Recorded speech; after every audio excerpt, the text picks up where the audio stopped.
안녕하세요. 재미있는 다문화 이야기, 다문화 아카데미 원장 이현정입니다. 자, 오늘은 또 무슨 얘기를 드릴까요? 오늘은 우리나라에 글로벌 정신이 가득했던 인물을 소개하겠습니다. 네, 먼저 우리나라 역사상 최초의 세계인, 최초의 글로벌 인간 하면은 신라 8세기 때 해초 스님을 꼽을 수가 있습니다. 해초 스님은 지금의 불교 성지인 인도만 다녀왔겠거니 생각하시죠? 그것이 아니라 중앙아시아 등지까지 아주 폭넓게 다녀오신 분입니다. 또한 13세기 후반에 마르코 폴로의 동방견문로, 그리고 14세기 초반에 오도리크의 동료기, 그리고 14세기 중반에 이븐 바투타의 여행기, 이렇게 더불어서 세계 4대 여행기로 손꼽히는 우리의 소중한 기록을 또 만들어 놓으셨잖아요. 그러니까 특히 이 가운데 가장 앞선 기록이 또 해초 스님의 기록입니다. 자, 스님이니까 불교 성지 순례를 아주 가장 우선시했겠거니 이렇게 생각을 했을 텐데 그 추측은 완전히 빗나가는 것이 되고요. 불교 성지는 3분의 1만 걸렸다면 나머지 3분의 2 이상은 오히려 이슬람이나 힌두교에 대한 소개, 그러니까 다른 문화, 다른 종교의 지역을 넘나들었습니다. 무려 40여 개의 나라를 다니셨어요. 또 거길 다녀오신 그 소감을 기술하고 계시거든요. 지금으로부터 1300여 년 전, 그러니까 정말 까마득한 옛날 얘기인데요. 이때 문명과 사상 그리고 종교의 경계를 넘어서 아랍과 이슬람 세계를 접한 첫 한국인이자 그 누구보다도 먼 곳까지 세계 구석구석을 누볐던 여행가 해초 스님이십니다.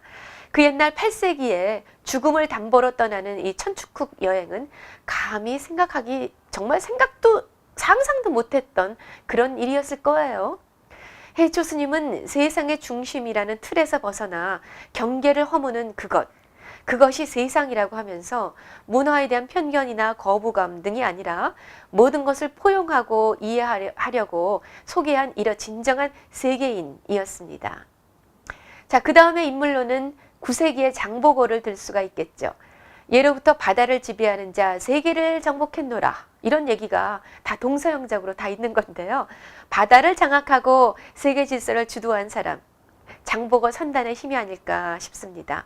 서해와 남해를 연결하는 요충지, 일본과 중국을 잇는 기점, 동아시아 바다를 누비는 이런 중심지, 멀리 아랍까지도 연결했고 이집트, 아라비아 이런 바다를 누빈 중심지, 이집트 박물관에도 그 증거 자료가 남아 있을 정도예요. 대단하지 않습니까?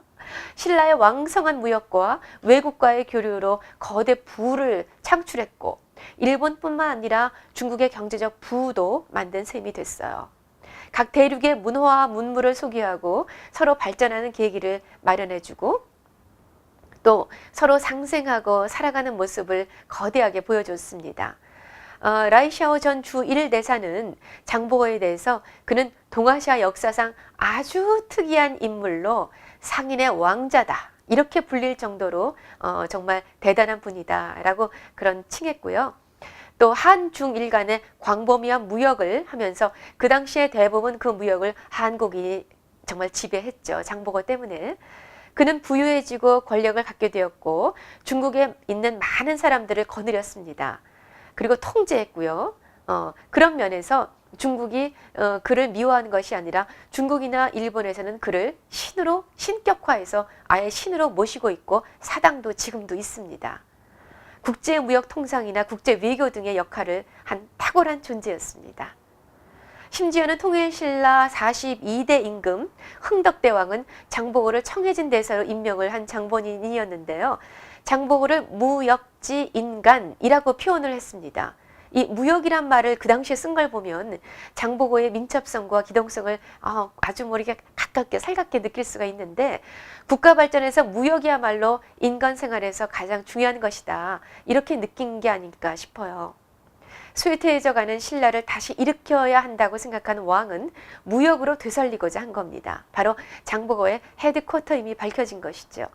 군사 훈련하던 곳도 있었고요. 무역, 객관들, 그러니까 아주 거대 호텔들, 이런 장터들, 해외 무역 같은 장터, 문물교환 이런 장터들도 있었고 이런 것들이 지금 속속 발견되지 않습니까? 세계로 가는 문이었고 세계 물류의 허브 지역이 바로 그곳이었습니다. 즉 해양 상업기지의 총본연이었습니다. 아시아의 내륙으로 출발하는 이 실크로드의 시발점이었고요. 세라믹 해양 로드의 종착점이기도 했습니다. 이 대단한 인물 장보고 다시 되새겨 봄직한 다문화 인물입니다. 감사합니다.